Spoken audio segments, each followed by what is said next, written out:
Good night and welcome to Mindful Live 384. I am your host Nathan Springer. Thank you for being here. It's presently the 24th of the 4th in the year of our Lord 2024. 24 of the 4, 2024. How things, people? How's life? How's life and all that jazz? Once you're on the inside, make sure you hit that like button. Double tap the screen over there on TikTok. TikTok gonna get banned in the US. Wide Leather says, well, that's not precisely what they're talking about. It's not a banning necessarily, it's a divestment. They want it to be that there is no foreign influence unduly putting their thumbs on the scale behind the TikTok veil. So they want to ensure that any foreign influencer, mainly the Chinese government they're talking about generally here, any stake, any interests they have in TikTok, they must sell it. And if they refuse to sell it, then it will be banned. So it's not necessarily a ban. It's a do what I say or else you will be banned. So they can do what is being told of them and not necessarily be banned. Abu Friday says that's just a hostile takeover in pretty words. Well, I mean, listen, I find what's the statement?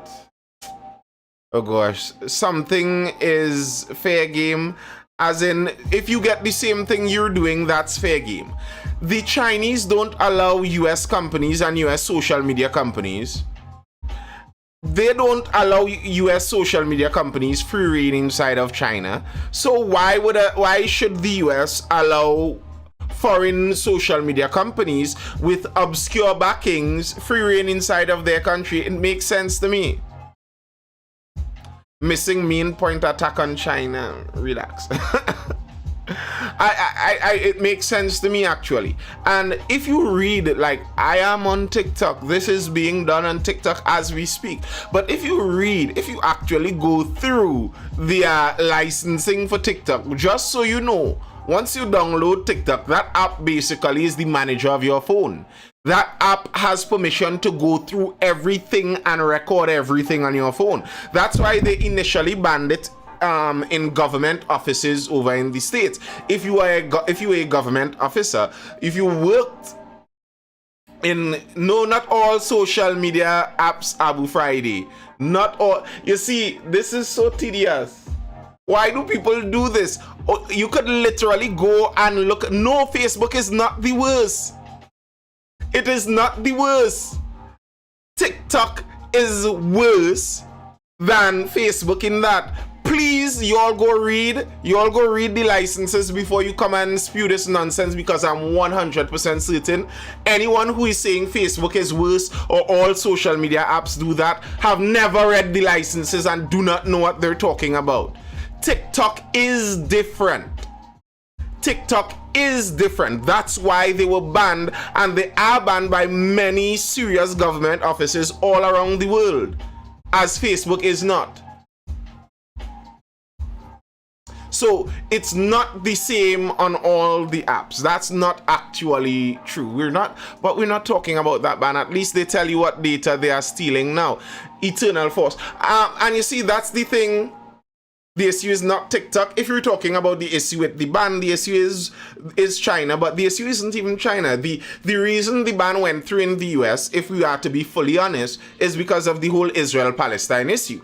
And they found that TikTok was pushing a more pro-Palestine message, and that's what got the Democrats on the side of the ban. Donald Trump brought up a ban on TikTok years ago when he was president, and the Democrats were squarely against it, because back then TikTok was used and primarily seen as a pro-left-wing medium. a pro-left-wing medium. That's what it was before. But as soon as they saw that Palestinian message start to exponentially spread over on TikTok, they were like, no. And that the Israel-Palestine issue is creating a lot of problems, particularly for the left-wing, for the Democrats in the United States. So they quickly jumped on the bandwagon to ban TikTok, saying it's dangerous because of China and all of that and all of that. So I agree that the current reason that they are banning it may actually have more to do with Israel-Palestine, but the nominal reason, the ostensible reason, the reason they see is because of the nature of TikTok. The reason that Donald Trump brought it up back in his day is because TikTok has partial control by China, and any company being run in China must have a Chinese functionary, a Communist Party functionary inside of them. So they are very worried about the Chinese Communist Party being a functionary inside of TikTok. You see, several people found that when they looked at the analytics behind the Israel-Palestine issue, they found that it seemed like a thumb was placed on the scale. And many people were noting a while now that it seems like TikTok promotes insanity. It seems like its direction is in the direction of societal breakdown. And if it's an obscure algorithm, you have no idea what the algorithm is promoting.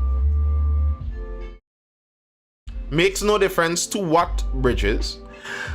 You have no idea what the algorithm is promoting. You could understand that fully well.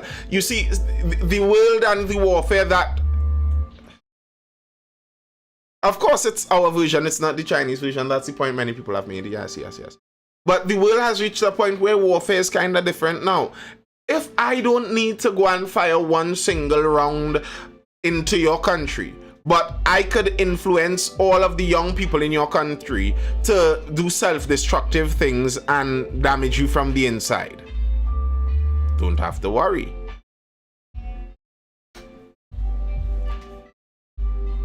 Abu Friday, what are you saying there? Can't use Google, it's same for TikTok. They have their own chip, make their own chip in China. I believe that social media and selfie sticks has contributed to the degradation of society. Yeah. But you know, it's an interesting thing in that what do you do about it in that sense? Now, for me, I don't actually have a problem with what they're doing with TikTok. That makes sense. That actually makes sense to me. I understand. Makes sense. Gun Masters.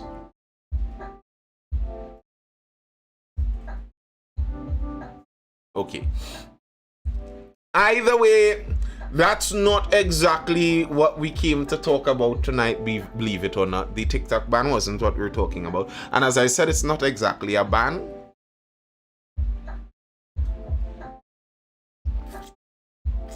And if indeed, as ByteDance says, the owner of TikTok, if indeed, as they say, the Chinese Communist Party has no sway on their management decisions and on their decisions on products, etc., they have nothing in that, then a divestment should just be a minor thing, because I believe someone said that the stake that the Communist Party has actually in ByteDance is a very, very minor stake. So if it is that the Communist Party has no real sway on the company, then the divestment should just be minor.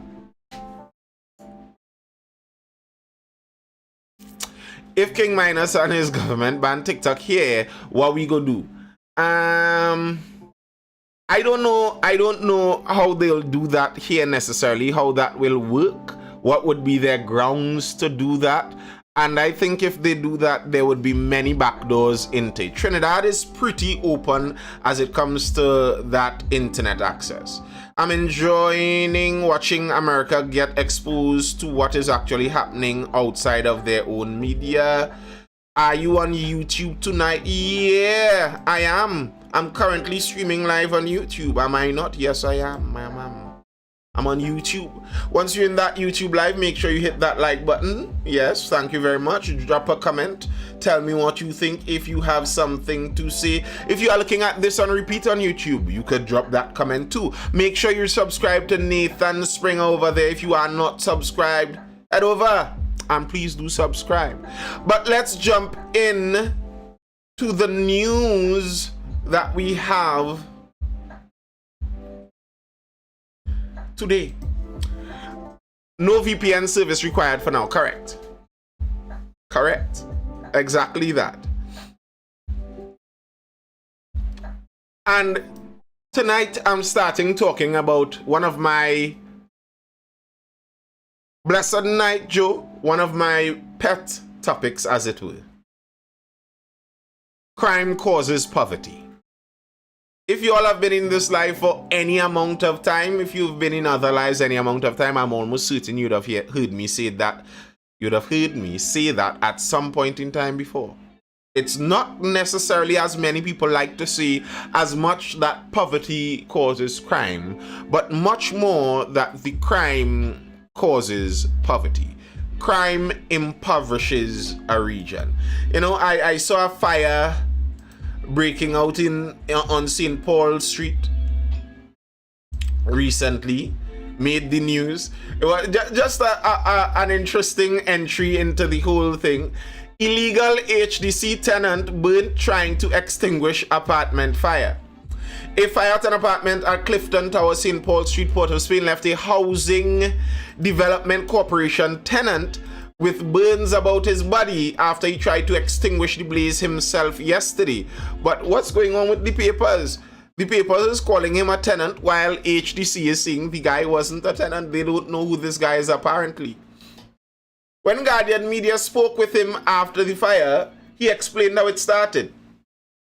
However, the HDC, which owns the building, said Sheldon Lee was an illegal tenant and did not even have authorization to be there.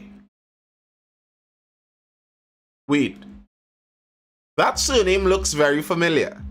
Sheldon Lee? For those of you who know what you might know in the nose of Trinidad, that surname in that region has some familiarity. Just by the way.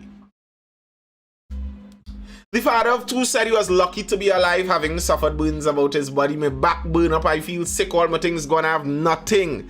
Lee lamented. Fire Flame, you know the familiarity there? Do you? I'm not saying I'm sure, but same surname, same street. Interesting. It's also just curious that the man is talking about how he lost everything in the fire and how he real fight it. And HDC is saying, well, we don't know who this man is, you know. He's not supposed to be in that building. Like, how does something like that occur for over a lengthy period of time? Don't you have building managers? Because these buildings are rented and they're not. Isn't it a kind of rental business going on there? Or is it a long-term lease something? They are supposed to be building managers. Won't you know which apartments have people or don't have people, etc., etc.? Or is it that you just don't care?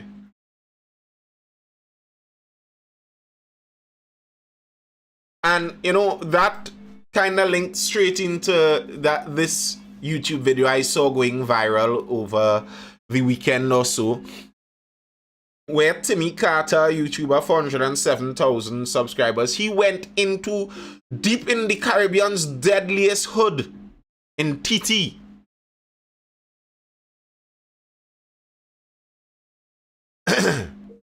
And he went up in Lavantil and took a tour through what is allegedly some 6 territories. He met Cayman 6 and had a discussion there. And you know, one of the things I saw as I looked through the video, over and over it was mentioned repeatedly. One person he met and he asked about what you're doing, and he said, you know, I had a car wash over there, but with the war I had to close down my car wash. And you saw, I was like, ooh, look at that right there. Crime causing poverty. Then another guy saying, you know, I have a trade and thing and I'm trying to go out there, but you know, with the war I can't even go out there and work. Crime causing poverty. It's like the crime in the region is reinforcing the reality that they all live in. Lady Landscaper says, just today on my job, there was a discussion where one said they have an HDC apartment and just left. Wow. White Leather says he's a CIA on the low. Maybe. Doesn't matter, I guess, much to them up on the hills. But you see it, every person he spoke to, when he spoke to Cayman 6, he was lamenting. He can't go in the clubs and sing anymore. He can't go to other islands and sing anymore. Crime causing poverty. It's locking you in to the reality of the same streets that you grew up on, with the same men stuck in that little barrel climbing on top of each other. Even if you want to sell drugs, you could only sell drugs to your neighbors.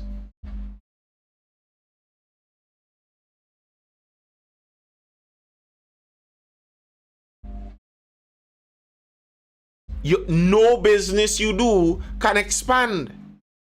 You can't do your business out of the community. You can't get customers out of outside of the community. That to me was the reinforcement of the entire hour I looked at this.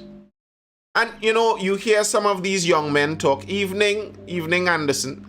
You hear some of these young men talk, and it's kind of obvious they aren't all idiots. They aren't all fully dunce like you would believe if you listen on the outside. And it's kind of obvious. There's no way an entire community of people are all dunce. It's not that. But it's a reinforcement of the reality. And the worse the crime gets, the more the reality is reinforced. It becomes very difficult.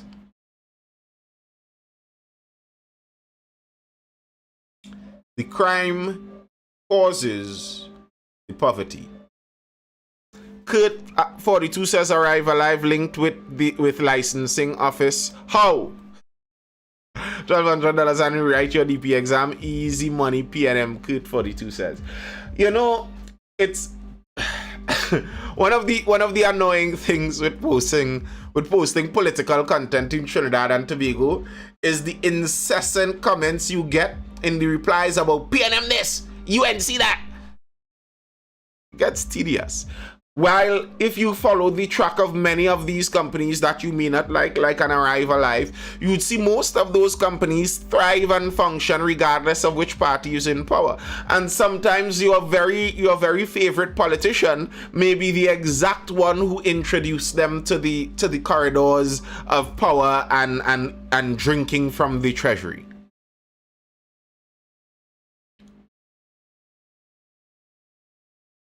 So careful with just thinking it's all political. One side versus the other. You know, and even looking at the guy that went in Laventille there, it's interesting when you see that. I see him. There could be an interesting commentary there where he walked into Laventille to make content. He would say he's, you know, giving them a voice, which might be true, but he's also making content. The other girl, what's her name? Zoe? Is her name Zoe? The white girl who goes into all little nooks and crannies, went up into Laventille to get a tattoo. I am seeing another one now, looking forward to Trini hospitality. Despite warnings on crime, German visitor plans 16-day walk across island. Undaunted by warnings about crime, a visiting 20-year-old German backpacker is planning to walk the length of Trinidad to show there's still love in a country riddled by murders and robberies. And, you know, this is actually getting kind of tedious. It is actually getting kind of tedious. Like, we're actually becoming a thrill seeker tourist spot.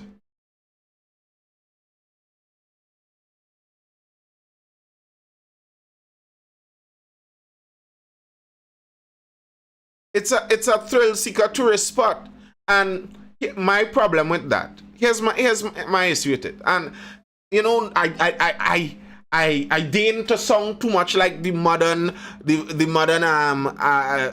more woke-minded, anti-colonialist kind of thinking people, but there is some fact in this where you are coming from a wealthier country with the unspoken backing of that wealthier country and using that to tourism your way through places that are legitimately dangerous for regular citizens.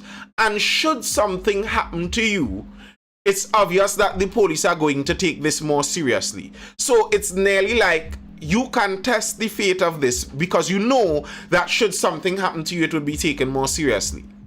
And then you are using that to make content. Something just seems a bit off about that to me. Something seems a bit off about that to me. I don't really like it. Traveler Tilo Cruz says he will embark on a 16-day walk spanning 250 kilometers from Toko to Icacos from Monday. He plans to do this with no money. He will carry only his cell phone and clothing and says he will depend on the kindness of strangers to feed and lodge him along the way. In an interview yesterday at Scout Association headquarters in St. Anne's, along with his operations officer Calvin Paul, Cruz said he was not worried about crime. I've heard people say there's a lot of crime. Trinidad is dangerous. They will kill you. My parents, Michael and Christina Cruz, kept telling me be careful of the crime. My father owns a woodworking company. My mother's a veterinarian, so he's upper middle class, obviously. I'm not saying that criminals do not exist, but I believe that there are enough stories about the hospitality of every Trinidadians who have invited me and given me food and water to outweigh all the recent crime stories. That is just purely ridiculous.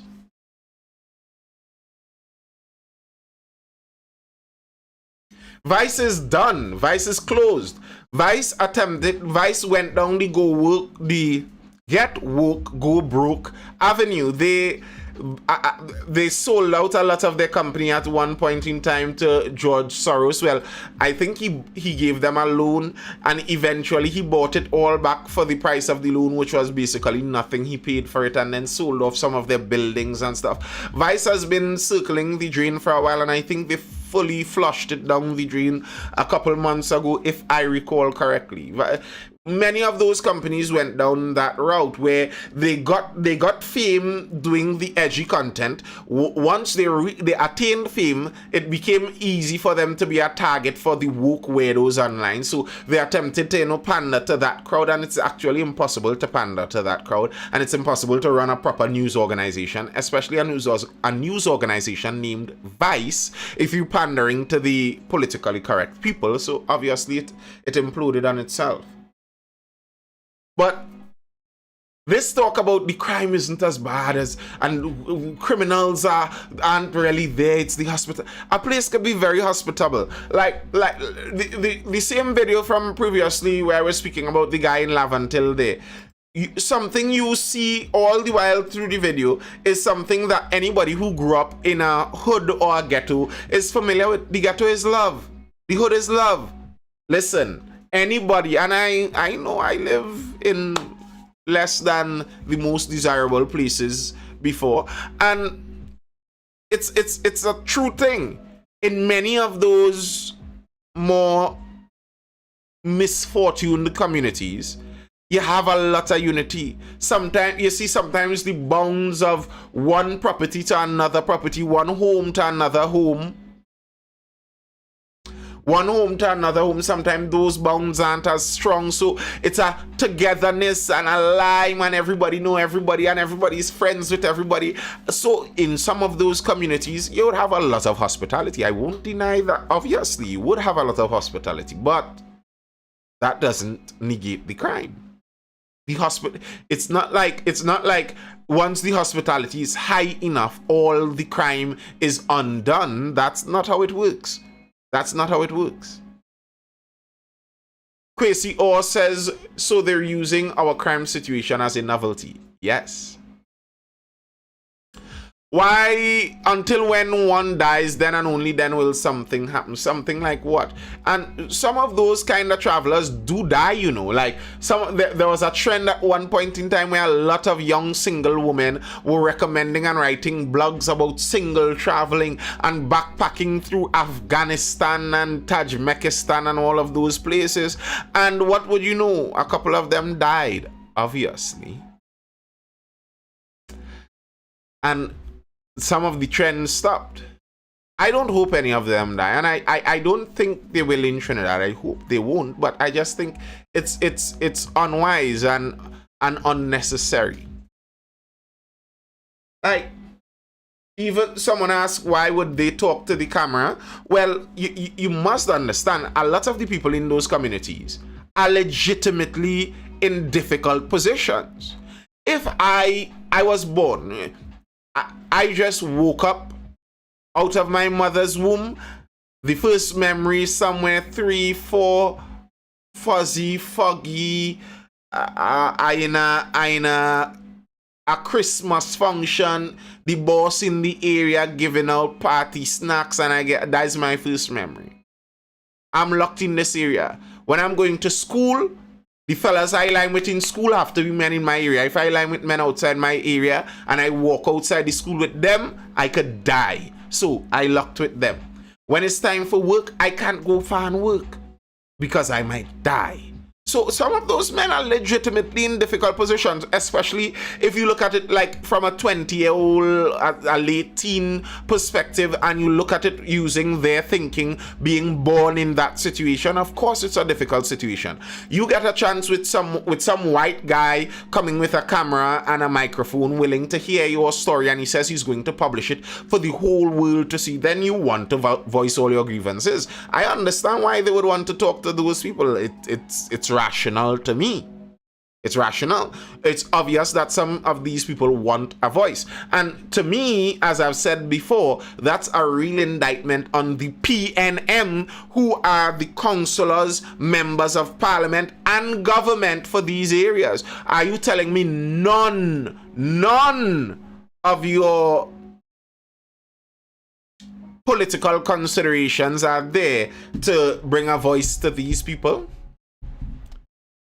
Interesting. Some tragedies have occurred recently in India, actually. Yup. The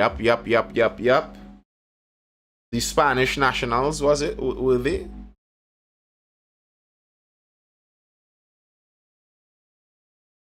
Like, German brother. I mean, it's free to do it. You are free to do it. But come on now, man. Why? Why do it? Is it really necessary?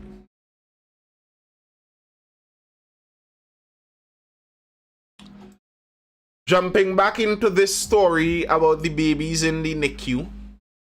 The babies dying in the NICU. The number keeps rising. And, you know,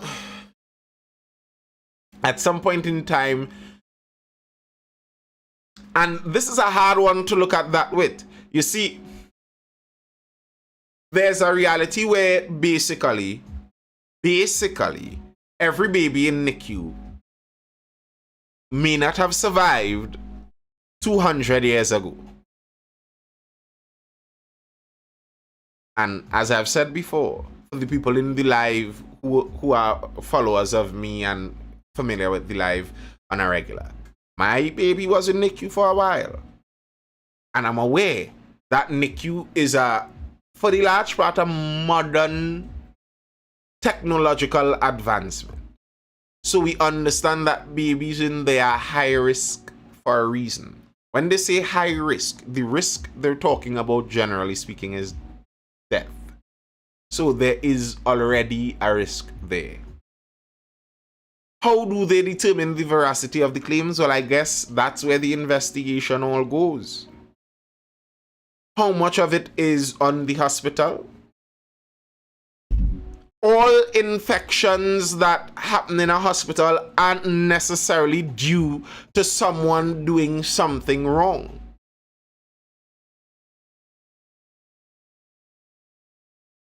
It would be interesting.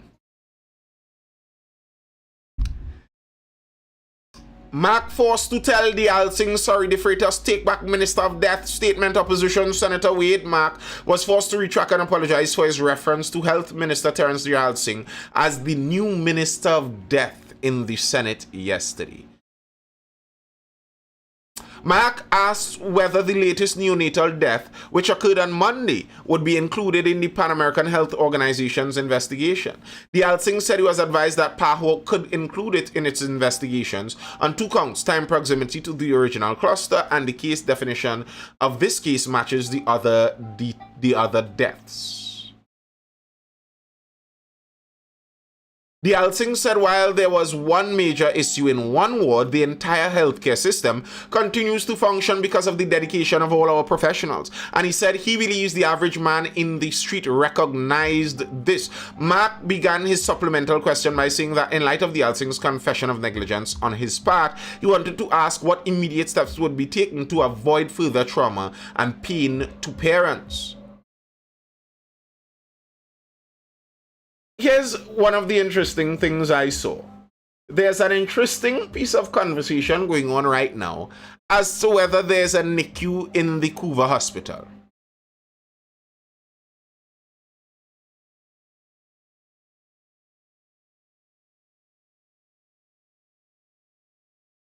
Minister Dialsing, yes I do, Hexenpai, yes I still do. Minister Dialsing said there's no NICU in the Couva Hospital. There was a video released, but I think the health ministry said that video is fake. Okay. I don't know who went through the trouble of making a whole fake video with people in UDCOT uniforms, etc., etc. I think that video cannot be fake. It may have been an advertisement that was put on, but to say the video is fake, I don't think so, but okay. There are pictures with Mrs. Prasad Bisesa in what was called a NICU back then inside of the Couva Hospital. It was outfitted with incubators, etc. So someone seems to be lying on this issue.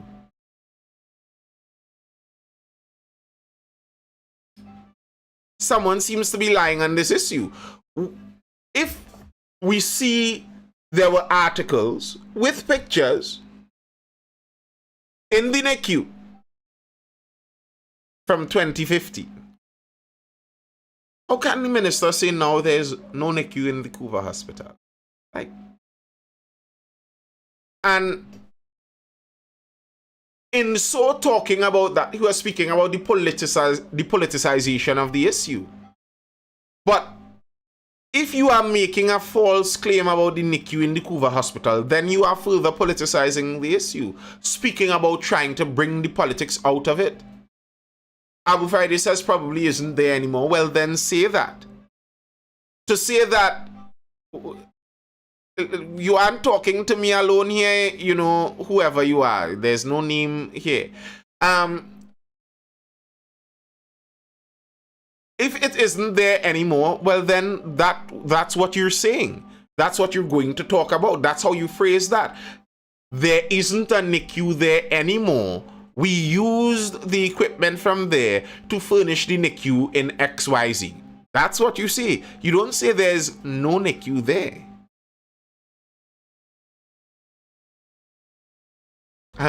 Sure they are, Dinkan. Sure they are.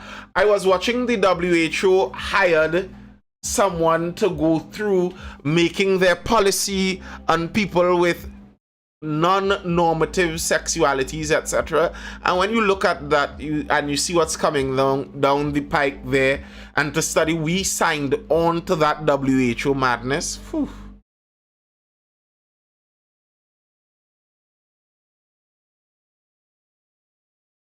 Whew. Sounds insane to me. By Israel, what's normal percentage of NICU deaths? The THA Health Secretary Dr. Faith By Israel has said she is keen to find out whether the percentage of deaths of premature babies at the Port of Spain General Hospital Neonatal Intensive Care Unit for the past couple of months is consistent or there has been a spike. At Wednesday's Executive Council meeting, By Israel said the Pan American Health Organization investigation into the deaths at the Northwest Regional Health Authority will reveal important details. By Israel expressed condolences to the families involved.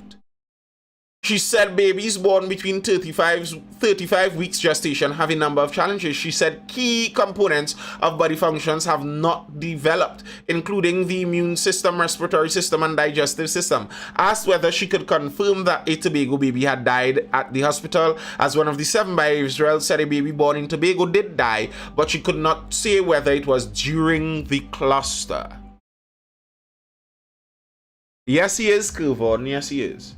He is that boomer. He is that Obama boomer style of guy, so no surprise there.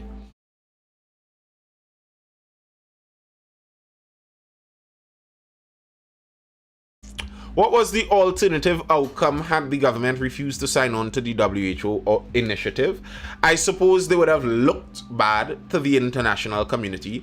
They would have looked like you would get a lot of pressure. They would very likely, stories would start to emerge as if the Trinidad and Tobago Prime Minister may be a conspiratorial minded person. You refuse to, are you one of those conspiracy theorists? What? Why wouldn't you sign? So there would be a lot of pressure.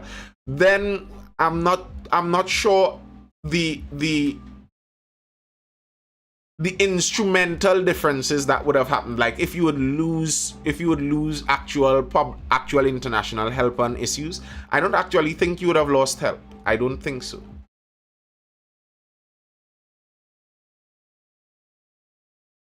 But I think the question that Miss By Israel is asking there is actually extremely pertinent, trying to figure out if this is indeed a spike or if we're just hearing more about it. Like, there is something sometimes in modern times where they talk about part of the reason sometimes we feel like there are crime spikes when sometimes there may not be, is we now see an increase in reporting.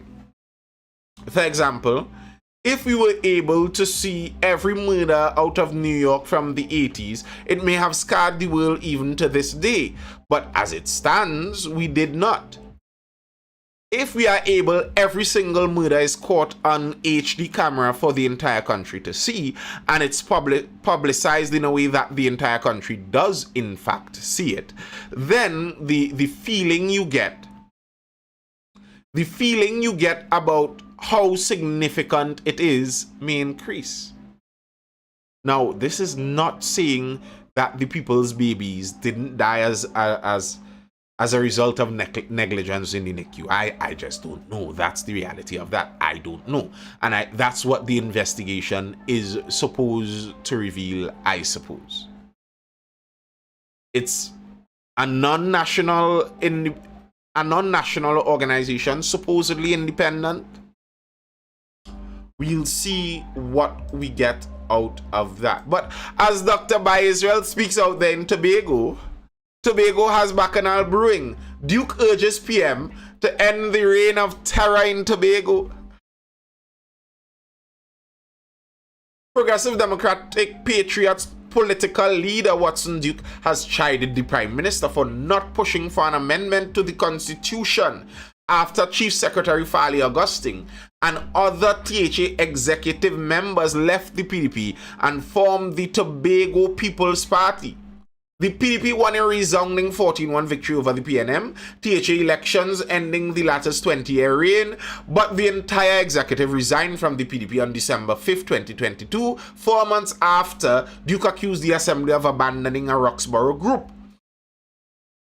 The Augustine-led executive initially declared themselves independents in the THA before forming the TPP. In April 2023, the party was launched in Scarborough on August 13, 2023. With Augustine as its interim political leader, the TPP hosts its first internal election in June. During a news conference on April 24th at the PDP's headquarters, Duke said Dr. Rowley should have quickly intervened to prevent the Augustine-led THA from illegally occupying office. He said nowhere in the world could you hear a party without contesting an election is leading an executive in a democratic country, and that is happening under his nose, under his African nose it is happening. How could it possibly happen? Duke said, accusing Rowley of sitting down and watching a coup take place under his nose.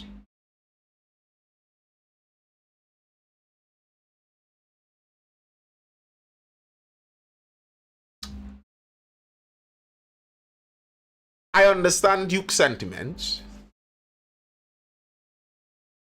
Something feels weird about it.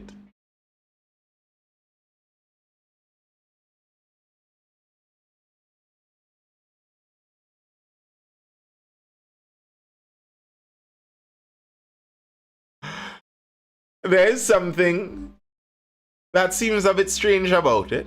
You win with one party and you all go and join another party. But in Tobago, it's the people that win the seat, not the party. So if it's the people that win the seat, they could change what party they are under. And he's calling on the PM to do a constitutional amendment to do this. I don't know what you expect from the Prime Minister, but I don't expect that. Even if he was capable of doing that, I'm not sure if he would. Because that would just make him look bad. Is that going to increase the PNM's image in Tobago? Let's say the PNM intervenes and forces the TPP out of office in Tobago and forces an election in Tobago, which will now be between the PDP, the TPP, and the PNM. Do you think that will be a plus for the PNM if they force that into being? I don't think that will be a plus on the Tobago electorate, an electorate that already shows itself to have quite a bit of disdain for Trini government putting themselves in the middle of Tobago business. I don't think he would do that.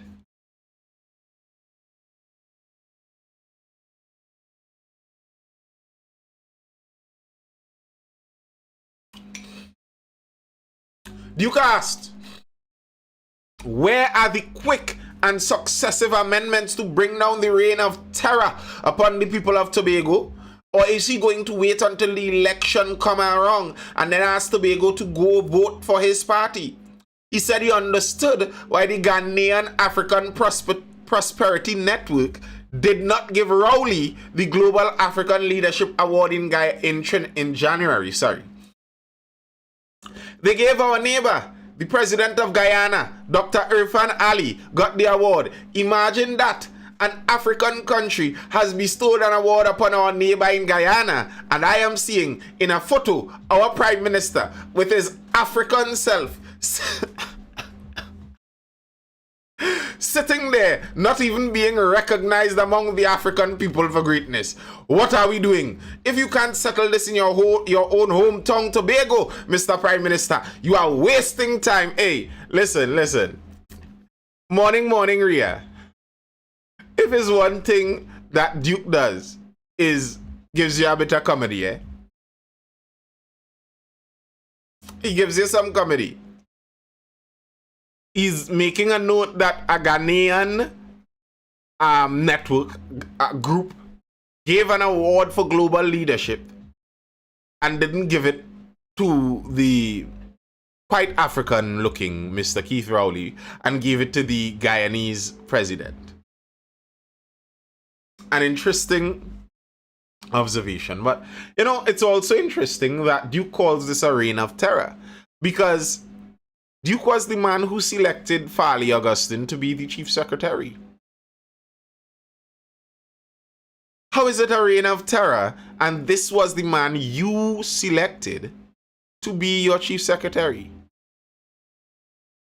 So you selected the king of terror to come in and reign terror over the Tobagonians? Because everybody knows this. Yeah, now what, Ria? Everybody knows this. That's how he came in there. He came in there because you selected him, and you made a note of selecting him, and you yourself, you're not going up for the leadership yourself. No. You're better than that. You're putting it out there for another person, and this man is a man of integrity. He would lead the... So I mean, Mr. Duke, if you have somebody to blame for the reign of terror, it might be yourself. It might be yourself. Y'all, you know, I say this on a regular, that I believe the United National Congress owes me money. I believe the UNC owes me money. I am certain one of the UNC or a couple of the UNC strategists sit down inside of my live and take a lot of these topics and carry them back, because it feels like every week I hear something from the live coming from a UNC platform. And I don't mean before I say it, so I am saying it after them. I mean after I say it. It's starting to get uncanny. Kamala, traffic fines, just another form of tax. Opposition leader Kamala Persad-Bissau is advocating for a review of the demerit system and for investment in training programs to promote safer driving habits. Addressing a UNC cottage meeting in Princeton on April 22nd, Persad-Bissau chastised government for imposing heavy fines on the driving public. She contended that this was not about road safety, but another form of taxation by government using the licensing office to do so, and I agree. I agree. I don't think taking money from drivers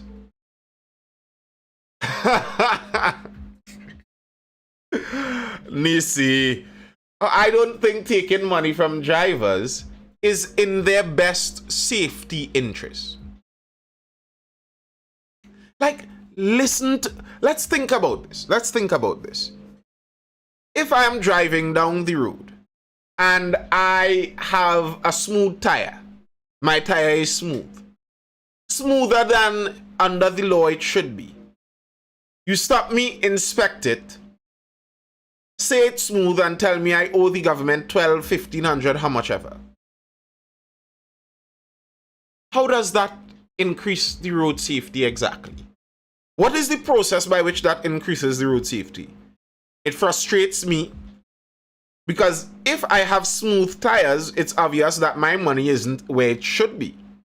And then when you look at it like that, understand that the kind of people who generally have enough resources to get a car on the road, but not enough resources to keep the car in perfect condition while they're on the road, are usually the working class, or some people might even call some of them the working poor, or the middle class, or maybe some, no upper middle class really, but just middle class and lower middle class.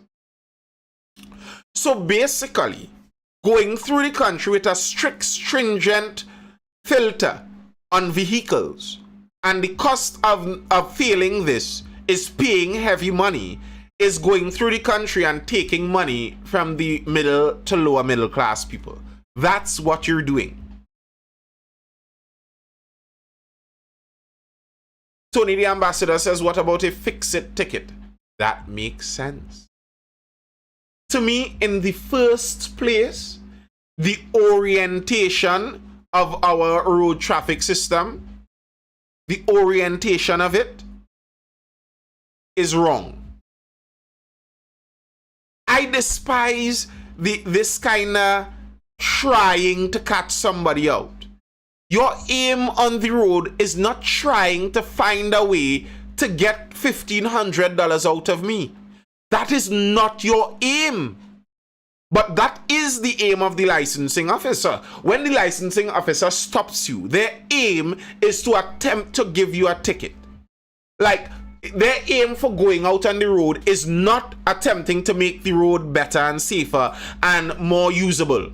Otherwise, when licensing officers and police go on the road, it would be a beautiful morning for commuters. You would see the traffic running smoother. You would see people smiling on the road. All of a sudden, you're like, hey, like police and licensing on the road this morning. Well, look how things running smooth. But that's not what we find. When I could tell you every morning when the police and licensing officers are doing an exercise. That's the most frustrating morning for the country.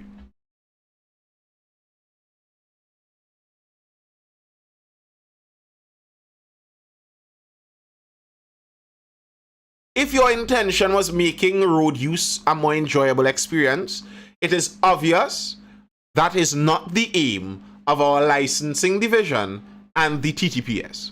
That is obvious. And to me, when you have a police that say their intention is to protect and serve, the aim isn't to try and trick you and catch you. To me, the aim should be to try and let you go, because we understand that the people on the road are not the criminally minded. We do not want to harass the regular citizens. That's not the intention. So to me, it's like this. If you have pitch black tint on your vehicle, but when I wind down the vehicle, I see there is no criminal activity, the tint itself shouldn't bother me. Because the reason the tint bothered me was because I would wonder if criminal activity is going on in the car. Why does tint bother the police in a vacuum? Because you're Simon Says-y. You're just Simon Says-y. And it's a power trip. It has no real safety intention. Why would police be going around and looking at a gas station, see somebody in a parked vehicle and harass them about if they have on their seatbelt? It's not about that. That tint is a security risk. Hey, give me a ease up, eh? Give me a ease up on that tint is a security risk, because all the police doing the same security risk business. If you see a blacked out tint vehicle, 95% chance that's a police officer. And all of a sudden, I bet it's not a security risk anymore if it's a police officer. All of a sudden, no security risk there. No. Because police are above any negative influence. Walking up on a vehicle you can't see and puts the officer in a disadvantage. Yeah. And to me personally, the officers are supposed to be in a disadvantage.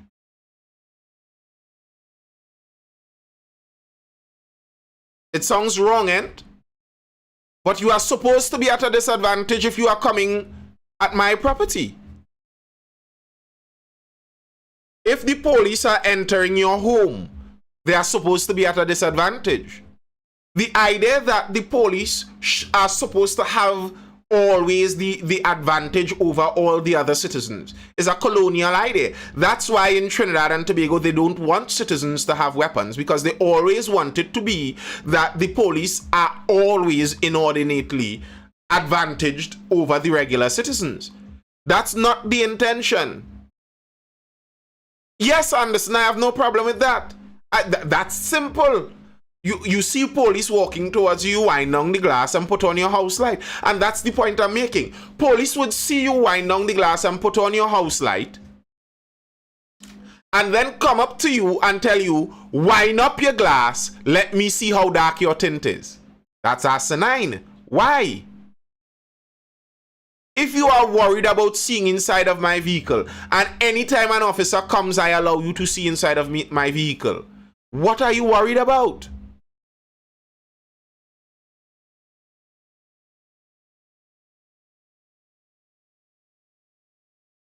And that's my issue with this. And I really hope, as someone said there, I really do hope the UNC put some serious emphasis on this. And I think they will get a lot of sway, because the PNM has been squeezing the citizenry since COVID let up. The PNM has been attempting to make all the money they lost in COVID, apparently, attempting to make it back from the drivers. And interestingly, at the same time, Brent Batson, road deaths rising in 2024. Police road safety coordinator Brent Batson has said there has been a significant increase in road fatalities and drunk driving post-COVID.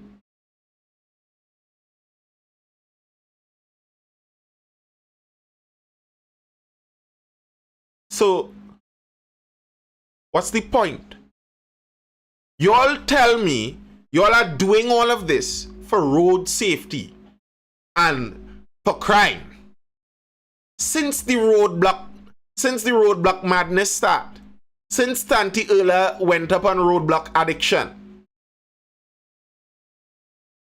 more road deaths, crime increase.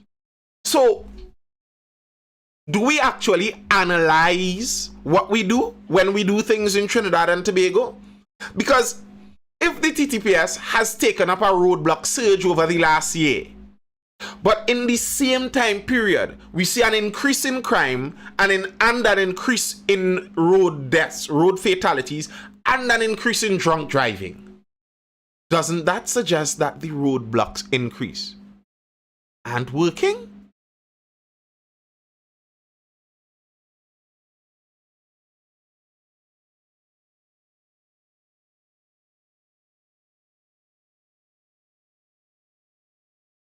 It doesn't make sense. We aren't even looking at the results to see if actually what we say we are aiming for, our intention with all of these, we aren't even looking to see if we are getting the intended outcome that we say we are aiming at.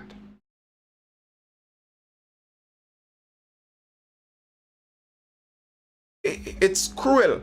And I really do hope that the UNC, whoever is the UNC strategist, my assigned UNC strategist on the inside, make sure you take this info to whoever runs for the UNC next election, whether it becomes or somebody else. Take it to them. Because at least if the UNC makes this an issue, the PNM would have to reply. They would have to either double down and show themselves to be the elitist, cruel people that they might be, or they would have to ease up on this rubbish. One out of these outcomes. Anderson says apparently the criminals don't have access to phones to know when and where roadblock is in place. Lol. Kervon says he has pushed that on the campaign trail. Trini Mike says, I think if police made us feel safer, we would be more willing to allow them to have the advantage. Yes, that's true, Trini Mike. If we trusted the police, we would. I've said that before. If we lived in a system where the police were trusted people, I wouldn't feel the need to be armed. I wouldn't feel the need to hide things from the police. But in Trinidad and Tobago, when you see a police officer, and I am not a criminal, I am not a lawbreaker. As far as I know, I don't break laws. As far as I know. But there are lots of laws out there that you could break inadvertently. But nevertheless, when I see police, I don't feel a sense of reassurance and comfort. I don't. The police don't instill in me a sense of relief. I'm driving and I see a car behind me, and when I see its blue lights, I'm like, whew, at least it's police. Now I'm starting to wonder. I wonder if I have a crack anyway. I wonder if they go. I wonder. Because by and large, that's what it feels like. And I don't think that helps the police. I've made that point many times before. The TTPS regularly, they lament that there's a lack of trust between the many times they lament that there's a lack of trust between the police and the citizenry, and they want to do something about that and all of that and all of that. But I don't see the police actually making steps to do something about that. Anytime officers open their mouths or release statements to the public, they speak condescendingly to the public. They speak as if police are here and the public is here. If you act and speak like if you are separate from the public would act the same way.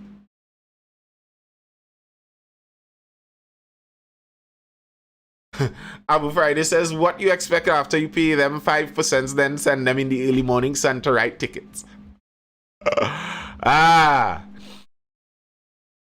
Police in Trinidad is basically for crowd control and not really for crime fighting. In the same video where the guy went up in Laventille, one of the fellas up there was saying that the police do nothing. If they need protection, if they need to do something, they need to do it themselves. The police do nothing. And because the police cannot. And if they see that they're unable to do something, eventually they just come and kill people. And I actually believe that. You see that in some of these communities, it seems like the police really have let certain things go. Kurt42 says the point system needs to be transformed, remodeled, reworked, revised, refashioned. And we need to stop borrowing systems from foreign countries. We are not the same as any other country. For once, actually do your so-and-so job in the parliament and think about something. Like, you go find Grand Rising Tubal Bumpat. You go find this demerit point system wherever you find it and drag it here. Like, if we have top cars and top line cars, like, sir, ease us up on this. That's not the part where we reach. The reason cars crash off the road in Trinidad is not because they have cracked windshields or because the tires little smooth or because it's an old car. It's not old cars that are crashing off the road. This inspection business did nothing to me. I can't see anything that whole inspection and focus on ticketing business did to help road safety. Let me tell you something that actually helped road safety in Trinidad and Tobago. When they enacted the speed limit, I'll be honest, that helped road safety.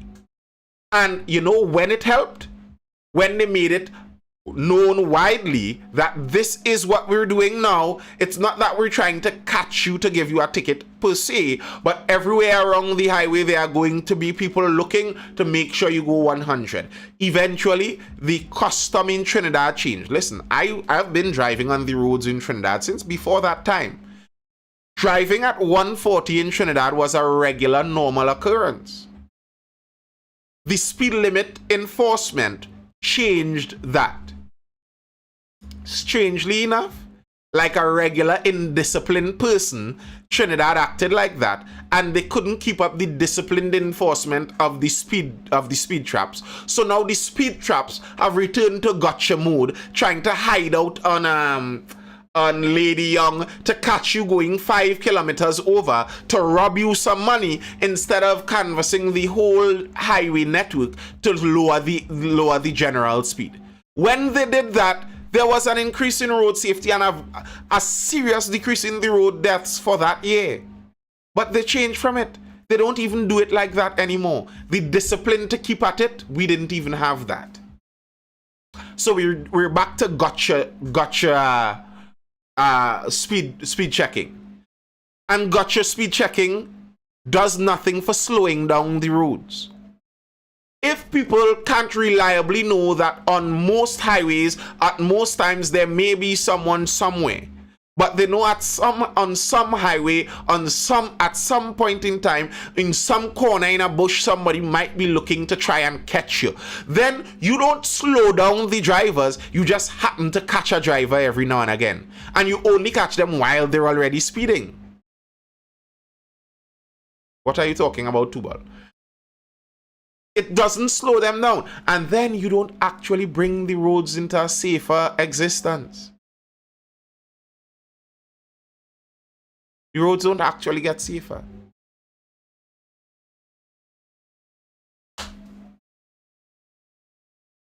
So please, Tanticams and company, bring that up when you talk.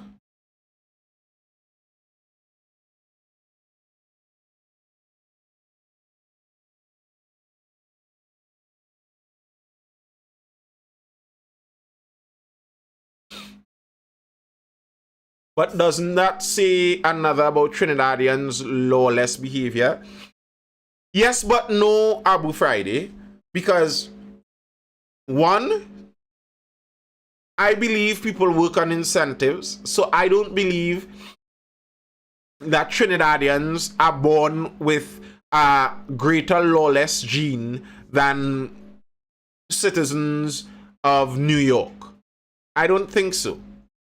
And you see this in that if Trinidadians with their lawless behavior go over to a country where laws are enforced in a different way, they behave differently. The same lawless Trinidadians. So it's not about the Trinidadian lawless behavior, but about the incentive program that we put in place.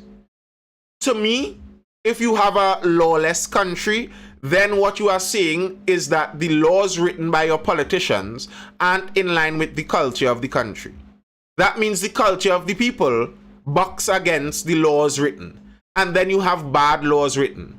Because laws aren't there to necessarily force a topic. They're there to model the morality that is supposed to already exist in the culture.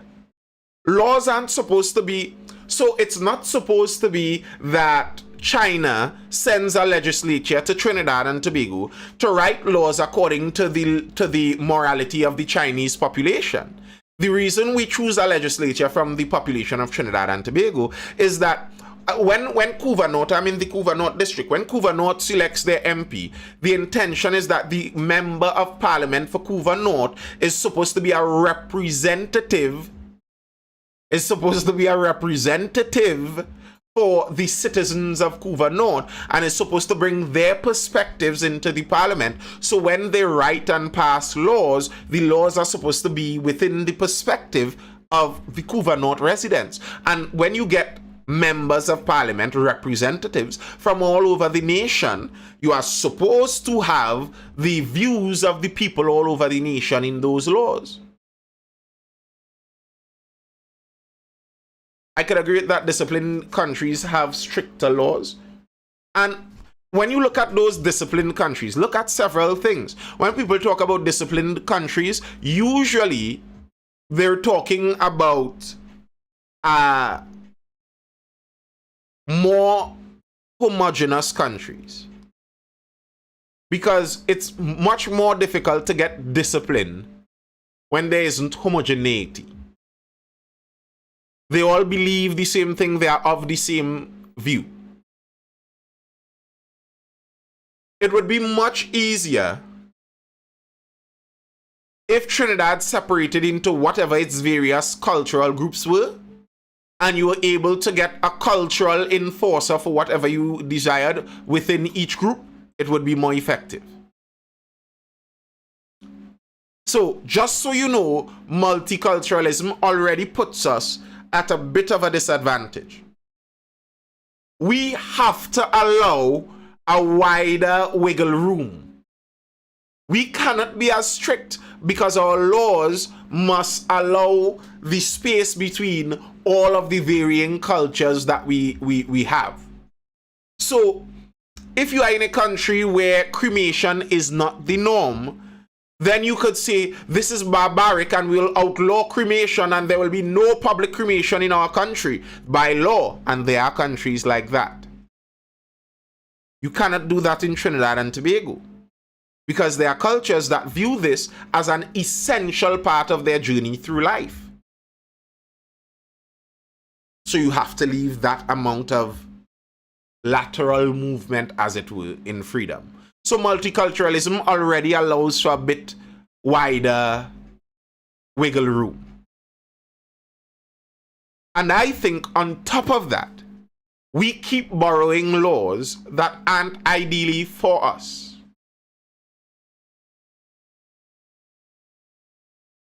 Who says all cars in Trinidad must be under a certain age before we import them? Why?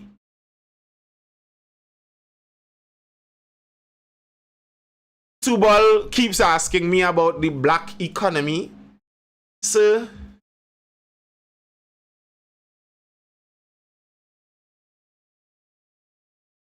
I'm not 100% certain what you mean even when you say the black economy. If you are talking about something as in something separate from any other any other culture, then the black culture would require a lot of cultural healing before they look at the economical side. As I keep making the note, it's not that poverty causes crime. So many people, when they talk about things, no, I'm not going to ignore the whole thing, Shazwan. When they talk about things like the black economy and stuff, a lot of people enter speaking about that with the notion that if you were able to somehow strengthen a black economy, whatever such thing might be, you would decrease crime in black communities because you would give them a stronger economic standing. I think it's vice versa. If those black communities want a black economy, they need to police themselves. You decrease the crime within your own community as much as you can. That would help your black economy. So here are things you could do if you want to create the black economy. Create a stable family. Educate your stable family. Keep your stable family together. And you'd have your black economy. 2 generations and you'd have your black economy. Do those things. Family before children. Educate the children and keep the family with the children together. And like magic, it's going to be like magic. Trust me. Like magic, the economy will blossom. Discipline. I could bet money that half of the TTPS officers' personal vehicles not inspected. Yeah, but they don't have to worry about that. That's not a bother for them. And you see, the inspection thing has problems all around because our licensing system is stuck when it comes to the transfer of vehicles. That process takes time. It's a time-taking process. So there are vehicles on their 3rd and 4th owners with the first owner's name still on the registration. And now you're talking about inspection. Like, really? Yeah, they don't have to worry about roadblocks because they're batch. They're batch. Oh, batch. Yeah, batch. Oh, batch. Yeah, batch. Yeah, boy. TTPS. But even with our TTPS and their ways, a lot of even their ways are compounded because our lawmakers write bad laws. Our lawmakers aren't interested in writing suitable laws in the first place. So, it's easy for the police to do as they please. Alright people, that's all I have for now. If there are no further comments or questions on the inside, I will bid you farewell until tomorrow for the next Mindful Live, which is going to be the Thursday Talks, where there are no direct topics that we're talking about. We're just here talking. So whatever question or topic or comment you have, you come tomorrow and you jump in and we talk. So until then, people, I hope you're educated, informed, or entertained. I am Nathan Springer. This has been the Mindful Life. As Trini Hotep always says, be mindful and not mindless. Until tomorrow, people. Bye. Hold it down. Laters.